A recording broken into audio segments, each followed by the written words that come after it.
Awesome. So there won't be too many kind of pre-updates. There hasn't been a lot of like brand new things that have started, although a lot of brand new things have finished. So I'm excited to talk about those.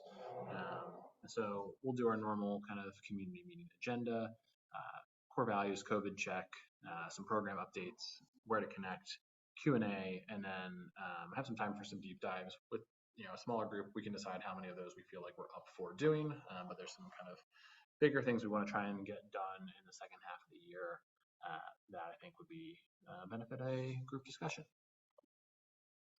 Let's go indeed. Cool. Core values of transparency, safety, community, and action. We have said this many times and we'll continue to say it. These things drive everything we do here at Highwire Improv. And with that in mind, the COVID updates are getting a little bit more sparse just because of how the CDC is reporting things. They shifted from their previous community levels system now to just hospitalizations as of May 11th, and the data gets updated less frequently. Baltimore City remains in the low status for that, although like 99% of the country is designated that way. So we are continuing to look at the case metrics too, and reviewing in-person activities. But at this point, I think it would take a pretty significant change for us to stop doing in-person things again. But we could continue to check because it's important. And as always, the venue details are going to be posted clearly in events on Facebook, Eventbrite, and Meetup. One of the things we mentioned last time, it's still true. We want to renew our efforts, possibly via a grant if we can, to build out some better technology and hardware to record or stream our in-person shows to improve accessibility for people who can't go out despite the designation of low COVID status. Some program updates, and Krista, I know you're folding laundry, but if you want to say anything and chime in here, please feel free to do so. Okay. Right now? Yeah, sure. Sorry. Sorry. Yeah, we did. We launched our first ever level 1 intro to improv class, and it was so good. As you can see from this picture, they are lovely and they had a great time. And and I know that I'm biased, but I think their showcase was really fantastic, like really impressive. Certainly better than my first ever showcase doing improv. And yeah, so I believe we've sent surveys out for them. We're hoping to start another level 1 and by the end of the month. And hopefully in a couple months we can get a level 2 rolling. There's definitely been interest in that. And what was the other thing? Yeah, I guess that was all I had to say. They were great. Really, we had a couple of classes were a little bumpy. Yeah, we learned a lot. We learned a lot. I've talked about this a little bit with the Education Council so far, and I think we'll talk more about it. But and I know Barry was going to bring this up later, but kind of reviewing how we present like the code of conduct, especially like to brand new people who are new to improv. There's been like some thoughts back and forth about that. But yeah, it ended up being a great show. Huge success. Very, very good. And we had a great crowd, which was nice. Some people came out and supported us, which was awesome. And in addition, some Highwire folks, in addition to some of their friends and family, which was awesome. And it was advanced. I think one of the things that was most interesting and awesome to me was like this is a 101 class and they did a full Laurent, right? Which is what I did in my 301 class showcase. Yeah, well, they seemed like they were really getting it and they wanted more. Yeah. Oh, you saw rap. They just seemed like they wanted to do more, and so we were like, well, let's challenge them and see what they can do. Yeah. We've been really lucky to get good students both in this 101 class and in the 2-hour workshop that Millie and I did at Homewood. And so, in general, like it's been interesting. Like the groups have been small for some of the stuff we've been doing, but the groups have been really strong. really engage a lot of people who like really want to do that. Maybe that's just the fact that it's harder to find us in Google, and so we're getting people who are trying to find us a little harder. But whatever it is, between their interest and our curriculum, it's been going really well, and that is super exciting. And I don't know if Barry, if you were going to bring this up, but we met with Creative Alliance recently about possibly doing a partnership. And the guy we talked to was there at the showcase and he was very impressed. He was very happy. So thank God. Progress. Yeah. It was awesome. Okay. Nice. In addition to education, we've been doing a whole bunch of awesome jam things. And I really like this just because it's reflective of the action value. We're doing things that people think are fun ideas to try and just saying, yes, let's try that idea. Obviously, we did last year. We also did some Pride Improv jams. We did 2 of those again this time. Thank you, Jess, for running those. The first one I believe was very well attended, and we've also kicked off the Vitamin D Improv jams, which again is something that Misty said would be fun to try, and so we said let's do it. And people showed up at Wyman Park Dell. There's only 5 people in this picture because a couple people left early, and I'm taking the picture. But there were 9 of us on a very, very hot and humid day in the bowl of the Wyman Park, which seemed to collect bugs and moisture. But we persevered and did 2 hours of improv, and it was a lot of fun. There have been 2 of those so far. We've got 3 different locations for those, and so that's super exciting. Already talked to Misty a little bit about this, but we did this primarily to deal with the fact that Roland Park doesn't have great AC in the room that we use, and so we didn't want to use them in July and August. But it's also been really great to have programming on a different day of the week. So a lot of people haven't been able to come to our Wednesday jams that have been able to come to these. So we may continue them alongside the Roland Park jams when those come back in September, as long as the weather permits, right? As long as it's warm enough for people to be outside. So that is exciting. And of course, shows, keep having wonderful winning shows all over the city, as well as one in Hanover. This is Meadworks and last night's Block Party show, and a add to the 4 of you who I'm sure know that we have a show tonight. And anybody watching online probably knows we have a show tonight too. But they've consistently been really great shows. I keep telling people we have not had a bad experience where really anything's kind of significantly gone wrong. We've never had a team not show up. We haven't had really any issues with content from show performances. We haven't had very many shows with fewer than 15 people in attendance, and we've been generally kind of consistently around that 20 to 25 mark, which is a healthy and supportive crowd. But we've had some bigger ones, like last night it was around 40, so that's been really great to see. And if we can keep that up, obviously, then we can keep working with all these venues and also work towards raising the amount that we pay performers, which would be awesome and one of our goals for the year. Speaking of more programming, season 12 is kicking off next month, and we're really excited to continue extending our program to more venues. These are the confirmed venues that we have for season 12. Including 2 new venues, which is really exciting. We've got Old Major, which is a bar in Pigtown. They are super excited to have us. We'll do a show there in August and maybe September if it goes well. And we have 3 shows partnering with Sky Stage in Frederick, which is an awesome venue. It's outdoors. It's kind of like amphitheater seating in downtown Frederick. And we'll be sending 1 troupe to that in August and September, and then we'll have the full 2-hour block in October there, which is awesome. We also have, which I don't think anybody else has seen this except for the people who devised it and created the graphics, but we've, thanks to Kristen working with Michelle and Michael Furr, built out a student community show pass, which will allow Highwire students to, for a period of time, I think probably about 1 season, see any show that they want through Highwire for free. And I think it's 1 show at Big and the Lou Room each as well. Is that right? That's correct. Yeah. Per season. So per season, right? It's some cross, and Big students can see 1 show a month at ours, and Lou Room house performers can do the same.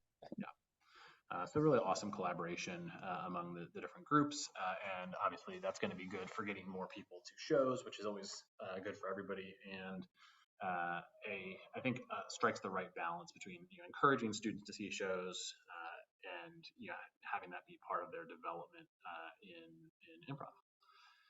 A few other program updates, just kind of miscellaneous stuff. Applied Improv is still going quite well. We had a really great workshop last week. We've got another one that we are likely to book for August. That's going to be a lot of fun. And we'll probably have an Applied Improv meeting sometime in the next couple of weeks just to strategize for the rest of the year. Now that we've done a few more companies and have a few more testimonials, kind of want to get back into sales mode and try and push this a little bit harder. Board member search is on schedule. We're completing our first round of interviews this month, which means we hopefully will be on target to elect and introduce new board members by September, which is going to be awesome and have some more organizational firepower. FamFest happened between the last two community meetings. Went really well. All the pass-through donations have been processed, which has been great. And we have resubmitted for the Maryland State Arts Council Creativity Grant. The results are pending. We are in the panelist review stage, so hopefully we'll find out about that soon and get some money to support our education programs as well as the marketing for those education programs, which would be a really big win for us. Money, stuff, financial details. Nothing super out of the ordinary. I think some big numbers on here are the fact that we obviously had classes payments come in for the first time, and on the other side of the ledger, having instructor payments come out. We had some of the donations for FamFest go through, and then venue fees. We've got a little bit higher than typical there because of both classes and show venues having some payments this month. And kind of sitting around the same rough balance we have for the last 2 years, around $5,000 in the bank account, which has been pretty typical for us. And on kind of the social side, nothing super new or interesting here on the growth of these numbers. Things been pretty steady. All the lights in here just turned off because I'm not moving enough, which is cool. But we do want to start looking at this again. In particular, trying to find which of these platforms are going to be most likely to bring us new students and new folks who don't know about Highwire. That's obviously a big thing for us. And we do have a Threads account. We don't have any posts on it yet. I don't know. I didn't include that here because I don't know enough about Threads yet, but we'll see. And that is that. How to get involved.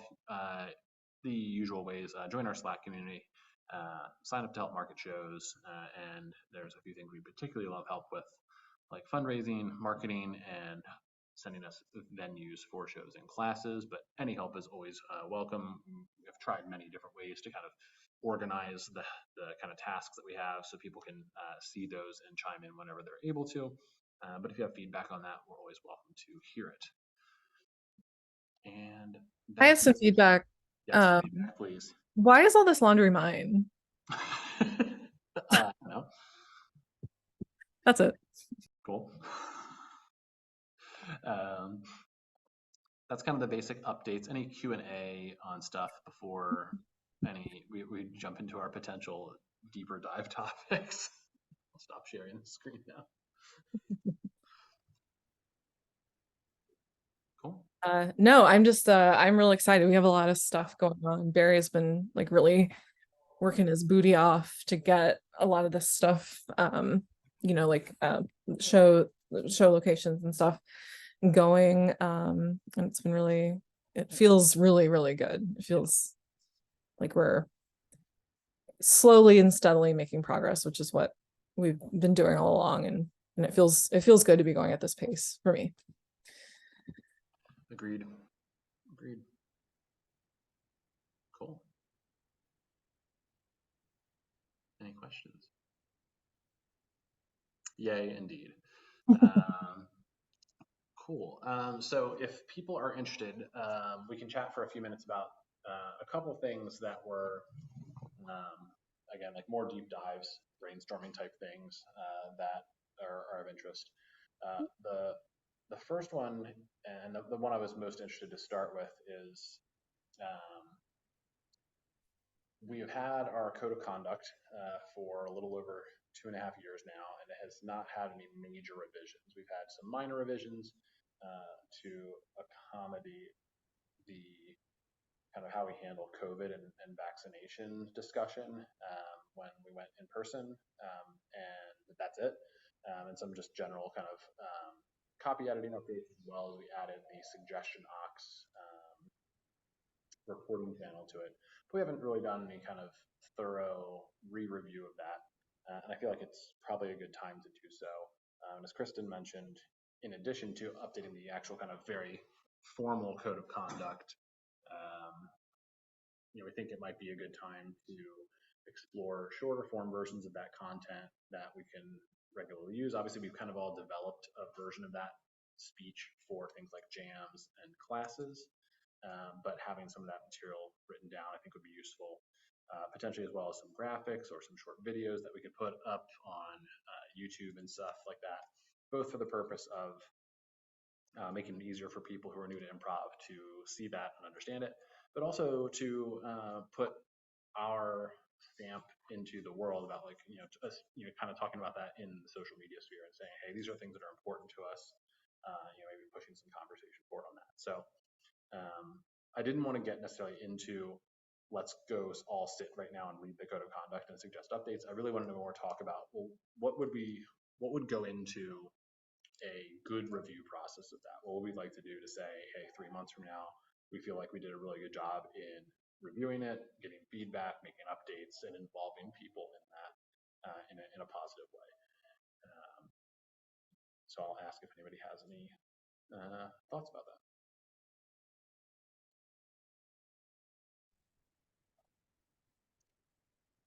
Yes, Kristen. Um, well, obviously, when we get the new board members going, I would love for them to have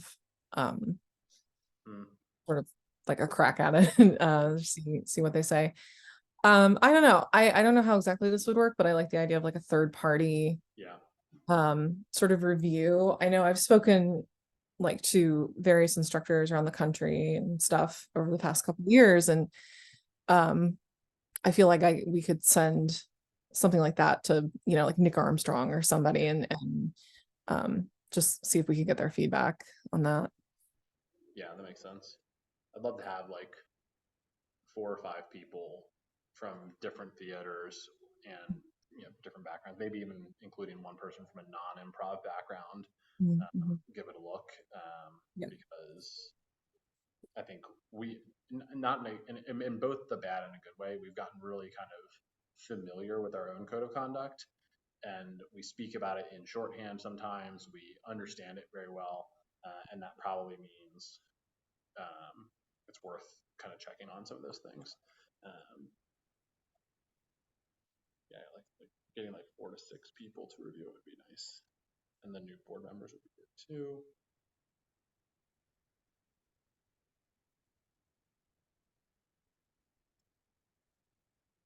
And then, yeah, having an outside eye. The other thing that is, I think, would be good is to kind of find ways to both create shorter, snippets of it. What are the important ideas within it? Identify those, and then actually maybe have some longer form content about why those ideas are important. So, like, instead of doing like a whole video, it's, hey, here's the code of conduct, takes 10 minutes. There'd be something like, hey, here's why, you know, here are the challenges and risks of doing accents, right? And here's why we have this perspective on it. Here is why we talk about physical boundaries and also content boundaries. And here's why content boundaries might come up in improv, that type of stuff. Basically just building out kind of a library of safety and improv content that's delivered in different modalities. Because I think one of the big things that came up during class was when presented with the code of conduct printed out in text form, it reads very intimidating and reads very kind of legalese. And there's some positive reasons for that, but um, I think it does set a more confrontational tone than is intended. Um, and it's also just kind of hard to read and parse through that amount of text for a lot of people. So, um, yeah, Jess, I think we kind of did in the class reference parts of it through the exercises, but we didn't say that we were doing that. And so that's a really good idea, saying, hey, there's this element of the code of conduct that is particularly pertinent to this exercise we're about to do. That's a good call.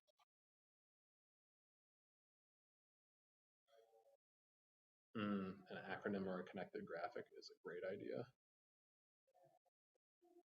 Absolutely, we can make a Highwire infomercial. Well, this whole meeting was worth it now. Infomercial, acronym, and graphics. Yeah, graphic delivery is awesome.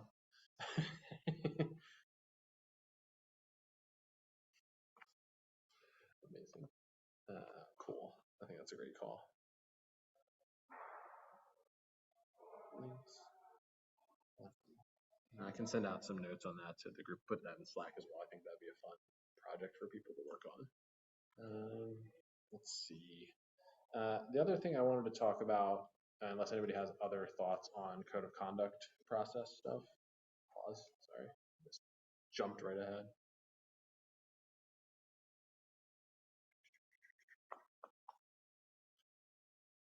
Awesome. The other one that was of interest was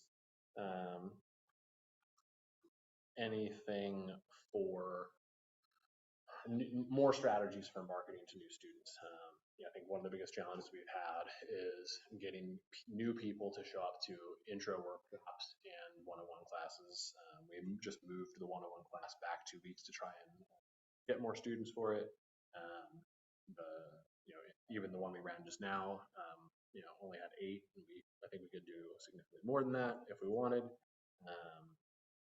But we've gotten a great handle, I think, on an audience development strategy. We've got consistent people coming to shows. We have yet to. We just got somebody signed up for the class 5 minutes ago, so somebody did something. Literally just now got a level 1 class ticket. So whatever we're doing now is great. I have more community meetings 24/7. But I think, yeah, I don't know. I think I've run out of new ideas for that, other than kind of boasting more or paying for more paid ads. And obviously that's there's a limit to how much we can do for that.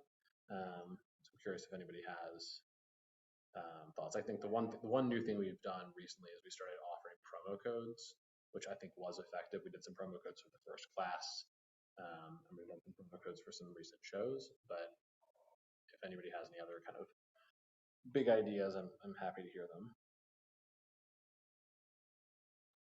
So I was typing, but it was a lot, so I'll probably just say it. Thanks. As I continued typing, I was like, I'll just say it.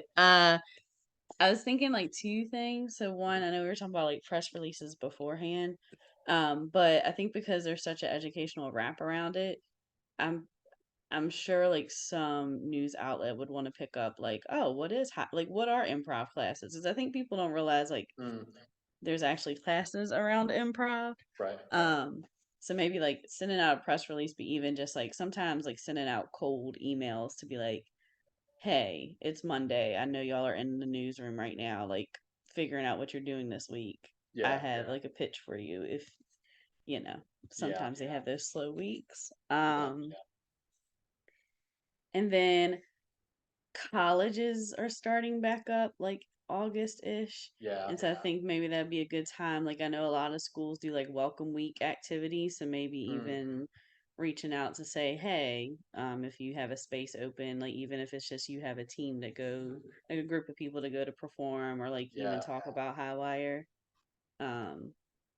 Especially like those welcome weeks. I feel like they always have people, like a lot of organizations just there. Yeah. I like that. And yeah, paid ads are always difficult because it's always a crapshoot of like what you're gonna get from it. Seriously.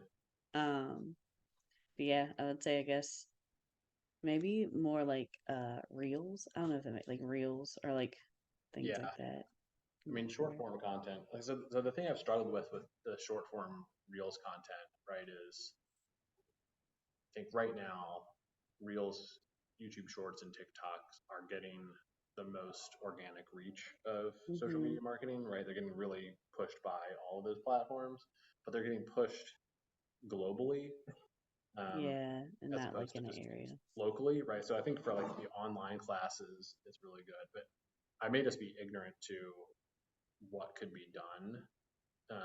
Maybe there are things we could do to get better local performance out of that stuff, or maybe it doesn't matter. Maybe getting a bunch of followers on the Highwire Instagram that don't come from Baltimore is still beneficial because then Baltimore folks will see it more in their feed because we're a bigger account. So it's definitely worth looking at. Mm. Um, yeah, if I had a and even maybe even with this grant money, filming shows and finding somebody to pay to create short form video content, I think Mhm. has the chance of being very effective. We haven't really given it a shot. I'd love to find a way to do that. Yeah, I was just going to suggest if maybe at some point in the next year or so we could have a line item for a social media person, for a few hours a week or something. Yeah, Um, just because it is like its own monster. it really is. Mm. Um, let's see what I do. Awesome. Thank you, Jess. Those are all excellent thoughts. The colleges one is in particular interesting. I emailed some colleges a few months ago, but I think I did it at the wrong time because it was close to the end of the school year. And so getting in touch with them again now as students are coming back to campus, I think is probably well timed. Yeah, because I know like U-Bolt's already sending like emails of like, "Hey, welcome week is in a month," and I'm like, "Yeah, that's a long ways away, but okay, thank you." Yeah, that's a good point, Millie. Like booths at festivals, like just generally like flyering for things. Like I think we've done a really good job handing out our kind of flyer cards, and I think those are starting to make a difference. Like I do see people taking those at shows. I do think when we embark with those in front of shows, it's good. Um, but getting at places which don't know about us probably makes a lot of sense. And I'm sure there's some of those different festivals and events that have nonprofit rates. There might still be fairly pricey to do that, but that would be good to look into.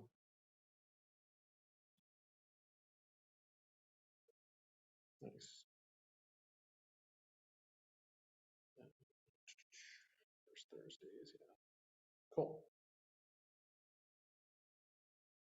Those are the big topics I wanted to cover. Anybody have other thoughts or big things on their mind they want to dig into? I'm glad I didn't order the pizza ahead of time this time. A big mistake.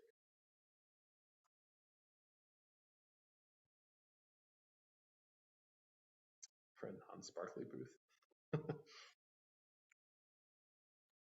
Just meaning that there were booths that had wheels and Ooh, t-shirts and were yeah, known products. We right. didn't even have a sign on our tent, but people wanted to come and find out about events in the neighborhood. So Nice.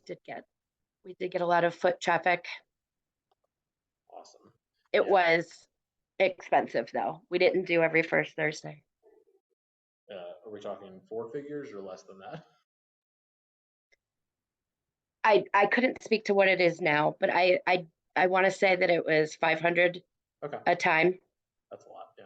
Mhm. Yeah. That's Yeah, the thing with, yeah, good. I was gonna say the only reason why that I was connected to them is because with my work schedule, I was able to get there. Right. It's a setup because the whole thing happens pretty early evening. I had to be there. That makes sense. Yeah, it's one of the things like if we were bigger, it would make sense, because I feel like if we were running like multiple rounds of classes at times and we were large enough, right?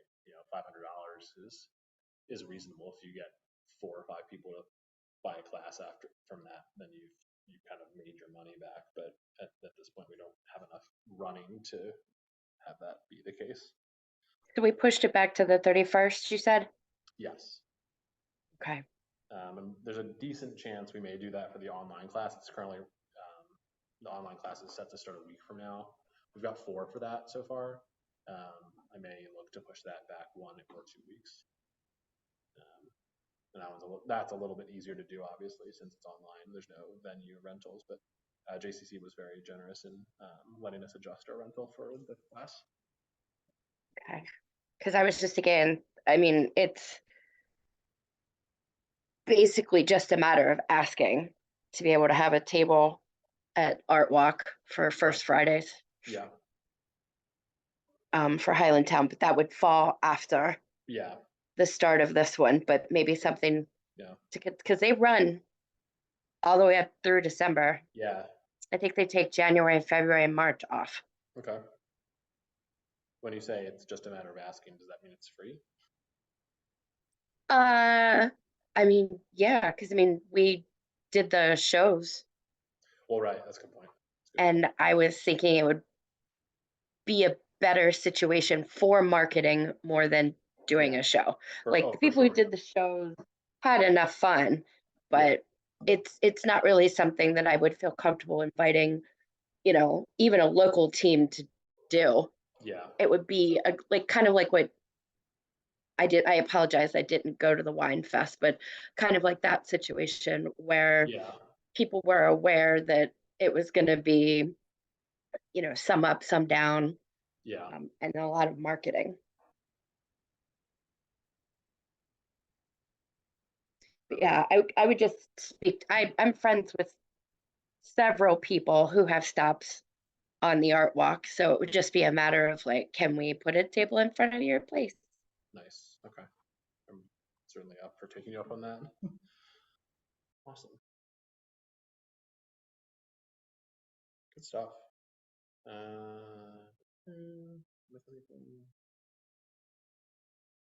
Anything else from anybody?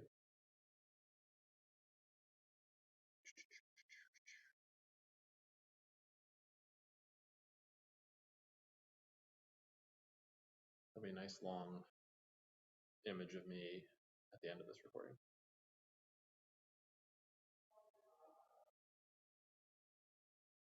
All right.